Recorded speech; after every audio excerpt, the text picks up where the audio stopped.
А вие знаехте ли, че има същества, за които даже не знаят биолозите и научните изследователи, което е малко странно и плашещо?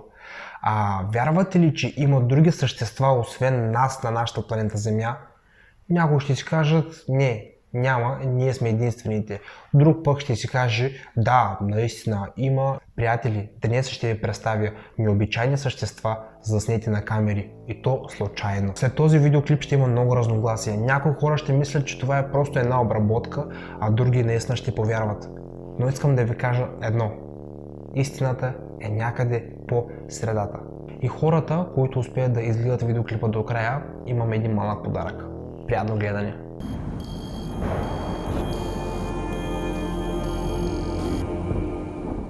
От време на време в различни точки на света се разчуват слухове за появата на неидентифицирани същества. Някой по време на риболов е видял чудовище в езерото, някой е открил следи от гигантски човешки крака в задният си двор, но ние сме склонни да подхождаме към такива истории твърде скептично. Авторите на следващите записи са имали късмета да имат видеокамера под ръка. Те са успели да заснемат страшни сцени. Може би учените могат да дадат рационални обяснения за тези обезпокоителни кадри, или науката ще трябва да признае съществуването на същества, които все още не са известни за човечеството. Заснето е неизвестно същество в Япония на 11 март 2011 година, когато североизточната част на Япония е била опустошена от ужасното земетресение с магнитуд 9 по скалата на Рихтер. Според учените, земетресение с подобна сила се случва веднъж на не повече от 600 години. Мощното земетресение е предизвикало 9 метрови вълни. Цунамито е оставило 560 квадратни километра земя под вода. Много сгради са били срутени, 16 000 души са загинали и повече от 2000 са изчезнали безследно. След края на катастрофата по социалните мрежи са започнали да се появяват многобройни видеоклипове, на които очевидци са заснели някакво същество, което прилича на нещо, което лети, но е малко вероятно да е някакво животно, тъй като за науката все още са неизвестни хиляди видове морски животни. Този запис е направен от очевидец и се вижда, че летящото същество, излизащо от водата, се хваща на обектива, след което влиза в къщата от тавана. Някои смятат, че това може да е изтичане на газ или някакъв вид химикали, които се получават след реакция с вода. Гигантски червей в Исландия. Според древните исландски легенди, това същество външно прилича на гигантска морска змия, живее в замръзнало сладководно езеро Лагарфлаут, а за първи път се споменава през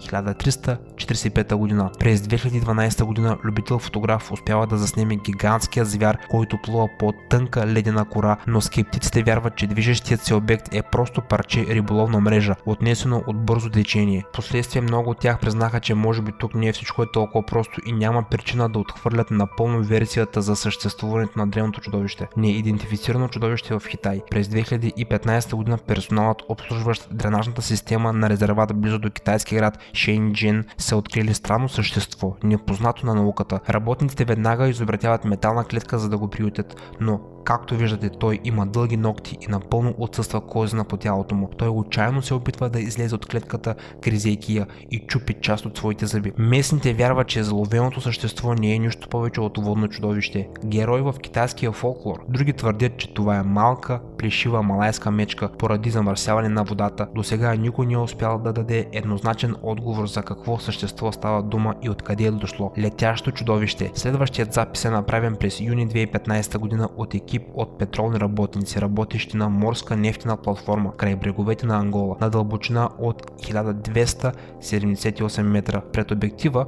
който управлява с дистанционно, е попаднало някакво фантастично същество. Нищо подобно няма да срещнете в нито един учебник по биология, колкото и странно да е, тя прилича на божество от религията пастафарианство. Летящото чудовище, според експерти от Британския национален център по океанография, споделя, че става дума за необичайна разновидност от семейство сифонофори. Сифонофорите живеят в колонии. Те са клъстери от няколко отделни организми. Такива колонии могат да достигнат големи размери до 20 метра дължина, но освен това науката не знае много за тях. През последните 20 години в Япония активно се носят слухове за съществуването на гигантски хуманоидни същества, живеещи в ледените води на Антарктика. Те са получили името Нинген, което в превод от японски означава човешко бяло създание с дължина 30 метра. Има ръце, крака и страшните черти на лицето. Съобщава се, че те са били наблюдавани потвърждавани повече от веднъж от екипажа на правителствената комисия за изследването на китовете. Преди няколко години е публикуван видеозапис, на който полярната експедиция е успяла да заснеме фантастично чудовище под водата. Тъй като авторът на видеото предпочел да не разкрива името си, мнозина смятат, че това е било монтаж. Но видеото остава все още неразгадано. Може да е заснет просто голям бял кит, може да е монтаж, а най-лошото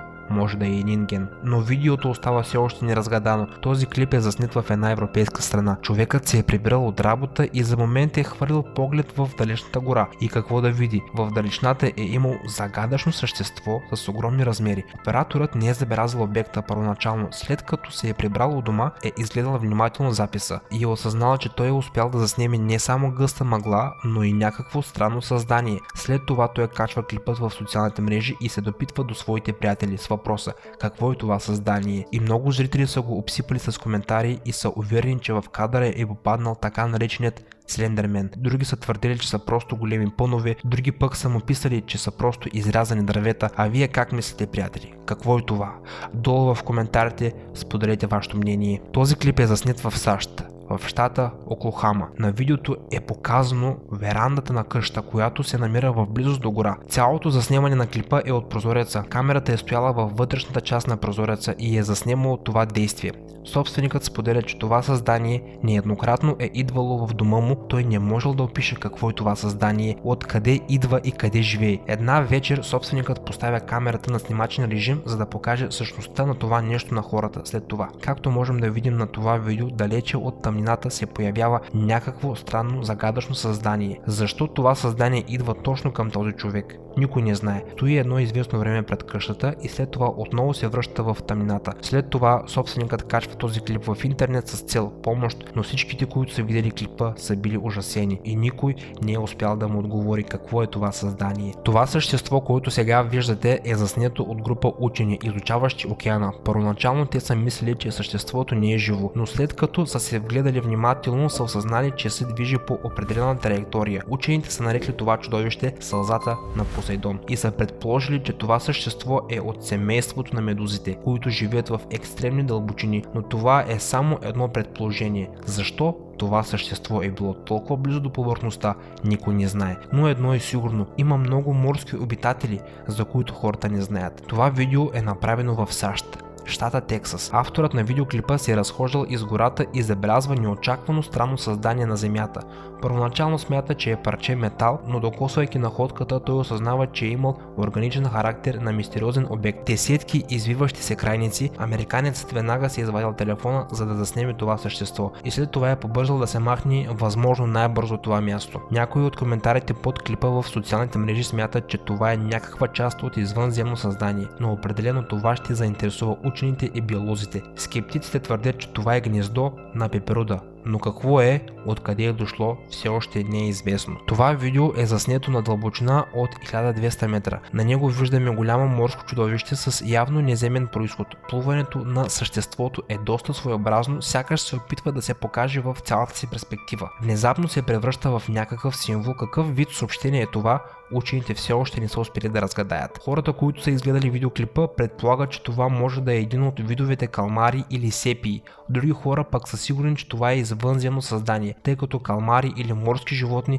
най-вероятно ще се опитат да отплуват, да избягат и няма да предизвикат внимание. А вие как мислите? Какво е това същество? Долу в коментарите споделете вашето мнение. Този видеоклип е заснет през нощта в Вирджиния в САЩ, когато двойка се разхождат и даже не подозират какво ще попадне в обектива им. Двойката наистина са се очудили, след като са видели как извънземен ги гледа зад храстите. Хуманоидното същество е било изключително правдоподобно. Ръцете и краката, за разлика от огромната глава, са критично слаби. Следователно това не е някакъв мъж в странен костюм, който иска да се пошегува. Аз също не успях да разбера какво е това. Жената се оплашила и е започнала да му крещи, за да го прогони, но силните крясъци изобщо не са го оплашили. Можем само да гадаем какво е правило това същество в гората през вечерно време. Водолази от Нова Зеландия, след като са се мурнали във водата, са намерили нещо много странно, с огромни размери. Огромно бяло създание, което е било около 10 метра см, подобно на някакъв нейлонов плик. Някои хора може би ще твърдят, че е пластмаса, но не е, а е невероятно жив организъм. Пловците са имали професионална подводна камера, така че те не са пропуснали възможността да заснимат съществото. Червият всъщност не е бил единен организъм, а някакво загадъчно същество, състоящо се от стотици подводни организми. Пловците са споделили, че този червей периодично се е разтягал в дължина от 200 метра, а след известно време се е разделило на няколко малки парчета, които съставлявали от 5 до 10 метра. Руски ученици са заснели невероятно видео с телефона си, където се вижда някакво огромно същество, което се движи с висока скорост между дърветата. Вероятно учениците са заснели някакво чудовище. Клипът е заснет в Република Карелия в Русия. Те са забелязали, че той има черна гъста козина и има лапи. Някои вярват, че това е върколак, който погрешно е излязла през деня. Други вярват, че това е някаква хуманоидна маймуна, която се среща изключително рядко в някои точки на Земята. Трети предполагат, че това е животно непознато на науката. Това видео е заснето в Тайланд, в джунглата на един прекрасен, но и в същото време загадъчен остров. Било е намерено тяло на истински дракон. Новозеландецът Джон се е отправил на пътешествие със своята яхта и не след дълго на брега на острова е забелязал дракон. Трябва да се отбележи, че кожата, окото, костите са перфектно запазени и е направен ДНК тест и е даден на ръцете на учените. Ако учените потвърдят автентичността на ДНК теста, ще трябва да приемем факта, че сме били лъгани толкова години, че драконите са изчезнали от нашата планета Земя. Ютубър на име Савана, Саудитска Арабия. Авторът снима пореден видеовлог за своите зрители в YouTube. Като ходи по странни изоставени места, влогърът чува някакви странни звуци, от които го побиват тръпки. Обръщайки камерата настрани, в обектива му попада загадъчно същество и зловещо създание. Външно наподобява на персонаж от фантастичен филм. Всъщност съществуват древни същества, наричани криптиди, които имат много странно телосложение с високи кости. Ютубърът много се е оплашил и съществото се е скрило в някаква изоставена сграда. Никой не знае дали това е висококачествен монтаж или легендата за криптидите е истина. И това беше всичко, приятели. Благодаря ви за отделеното време. Благодарен съм на хората, които ме подкрепят в YouTube и гледат моите клипове, коментират ги и ги споделят в социалните мрежи. Очаквайте съвсем скоро много нови интересни видеоклипове, които ги няма никъде в България.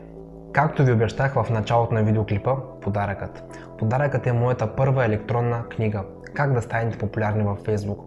За да я получите, един лайк на този видеоклип, долу в коментарите напишете "Аз искам тази книга" и вашият имейл и се абонирайте за моят канал с камбанка.